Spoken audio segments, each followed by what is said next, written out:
Hi folks, this is David Villar and welcome to this first video on pesticides. We're going to discuss environmental issues related to the use of some pesticides. And I have selected three examples of different insecticides to show their ecological impact. On this video we'll talk about chlorpyrifos, fipronil and ivermectin. And to begin with, pesticides is the word used to kill organisms that are considered a pest or a plague. Traditionally, it only applied to agricultural pests, but more recently the word was extended to any organisms that are considered harmful towards humans, like vectors of malaria. It's also used for pests that affect animals, like fleas or ticks, and obviously those that affect agricultural crops. Now, the definition according to WHO is that pesticides are chemical compounds that are used to kill pests, including insects, fungi, unwanted plants. They are also used in public health to kill vectors of disease such as mosquitoes, and obviously in agriculture to kill pests that can damage any crops. This is the definition by Food and Agriculture Organization. I'm not going to read it, but you're welcome to pause the video and read it if you like. We could divide pesticides according to the type of organism that the pesticide targets. As we can see on this slide, the number ones are herbicides to kill weeds, followed by insecticides, and then fungicides and other ones. Now, if we look at the type of organism, the classification would fall into insecticides, acaricides, fungicides, herbicides, nematicides, molluscicides, rodenticides, and herbicides. Another way to classify them is according to their chemical group or the application destiny, or for example, their acute toxicity, and finally according to their function. Now, the label tag in all the registered pesticides have a classification which is based on the acute toxicity of the active ingredient. They all need to indicate the class of toxicity, which, as you can see here, is expressed with Roman numbers into 1A, 1B, 2, 3, and 4. As we can see on the table, the LD50 in rats by oral exposure, if it is below 5 milligrams per kg, the chemical is considered extremely hazardous. Between 5 and 50, it is considered highly toxic. Between 50 and 500 is moderately toxic. And above 500 milligrams per kilogram is slightly toxic. Also, the color of the label is also different. Red is for categories 1A and 1B. Yellow is for category 2, and blue for 3, and green for 4. Now, this slide shows the same thing with the color that the label should have. As you can see, they are the same ones as we just mentioned.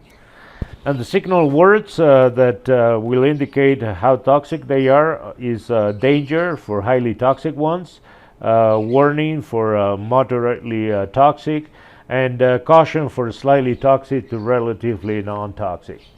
Now, if we talk about the specific pesticides, we will mention the chemical group to which they belong. I'm not going to mention them here, but what we see here is just a few examples that we will discuss in future videos. We will also tell about the mechanism of action. In this slide, we see where ectoparasitics work in a neuron. As we can see, it shows a GABA-gated chloride receptor. If it is a receptor, it's not considered a channel, so they got it wrong here. The same thing with glutamate-gated chloride receptors, which is where macrocyclic lactones work. Many of them work at the nicotinic receptor, which is coupled to a sodium channel. We see the sodium voltage-gated channels here, which is where pyrethroids and organochlorine insecticides work. And finally, the octopamine receptor is where amitraz works. A way to classify pesticides is also by the type of organism that targets. What we see here is that arthropods include two of the main classes, which are the arachnids, like ticks and mites, And also one of the bigger classes is insects, and that includes fleas, flies, mosquitoes, lice, and so on. Now, from here onwards, we're going to talk about specific insecticides, and an example of a typical organophosphorus insecticide is chlorpyrifos. We see here two commercial products. It comes as an emulsifying concentrate, which has a category of toxicity of 2, and as we saw, is indicated with a yellow color. And the powder form is not as toxic. It is in category 3, and the designated color is blue. Now, if we read a little bit about the environmental impact of chlorpyrifos, according to Food and Agriculture Organization, they summarize the following. Chlorpyrifos does not persist in soil, and the risk of contaminating watershed is minimal. The half-life in waters with microbial activity is less than 1 week. The risk to birds and mammals ingesting pastures that have been treated or insects is pretty low because the levels are not high enough to kill and they disappear within a few days. The risk is pretty high for fish and invertebrates if it is applied directly on a water body or aquatic environment. The risk to earthworms, soil bacteria, and algae is very low, even if it is applied directly on soil. And finally, it is extremely toxic to bees and other beneficial insects. Now, chlorpyrifos is the typical example of a chemical that is extremely toxic with prolonged exposures at very low levels. It is an endocrine disruptor and a breast carcinogen, and the classification into type 1 and type 2 based on the acute toxicity obviously does not apply to chronic exposures. Until 2016, EPA used the cholinesterase inhibition as the most sensitive biological effect to consider an OP as safe. And the rationale was that if cholinesterase was not inhibited, a person would be protected from neurotoxicity. And the recent reports that came out from epidemiological studies have proved all of these assumptions to be wrong. Using the new data from unreported findings of industry-funded studies and some epidemiological studies, they have shown that chlorpyrifos concentration in umbilical blood, which is lower than the concentrations that cause cholinesterase inhibition. At those concentrations, there were childhood developmental and neurological disorders. Those children had a smaller head circumference, psychomotor and cognitive deficits related to learning ability, attention, and memory. So this is what transpired after all those recent findings. Some of the pesticide evaluations that should be rectified are that industry finance studies should be commissioned by regulatory authorities to avoid conflicts of interest. The manufacturer, in this case, submitted critical data on toxic effects of chlorpyrifos to renew registrations. Laboratories that carry out safety studies should demonstrate the ability to identify all possible adverse effects, in this case neurodevelopmental disorders in children. Regulatory scientists should have access to all documentation known to the company, including all confidential data. Epidemiological studies by researchers that are not affiliated with industry should be included in the risk assessment and the pesticide authorization process. And finally, political alignment with industry interest should not be allowed by law to override scientific evaluation processes and decisions, as took place when the Trump administration prevented the EPA from implementing a ban on chlorpyrifos in 2017. Now, another insecticide that has a great ecological impact is fipronil. This one works by inhibiting the GABA receptors in insects and many other invertebrates that have basically an important role in their ecosystem. On this figure, we see that fipronil affects many terrestrials and aquatic invertebrates, many of which has great economic and ecological importance. For example, we could talk about crayfish, brown shrimp, and bees. In particular, the impact of fipronil on decimating beehives worldwide is an example of the undesirable effects on agriculture.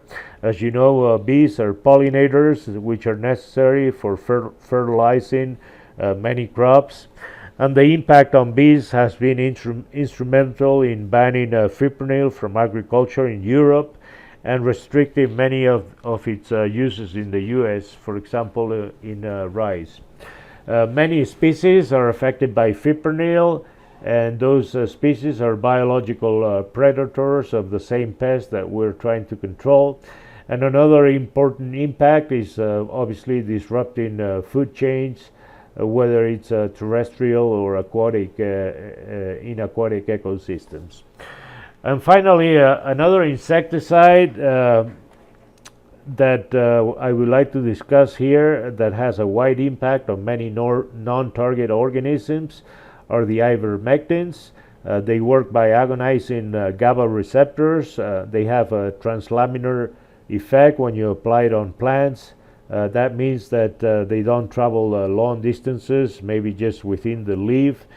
And they bind tightly to soil and does not leach into the water, and it breaks down pretty quickly in less than a week. So as we can see on this other figure, there are many taxons that could be affected by ivermectins because they all share a similar GABA ionic receptors. The most studied environmental impact is on grassland ecology. There are many diverse taxons that inhabit fecal and dung paths, including, for example, flies, parasitic wasps, coprophilus, and predatory dung beetles. And what happens when we treat livestock with ivermectins is that the main excretion route is with the feces, and it will kill the entire community of bugs that involve degrading those fecal paths.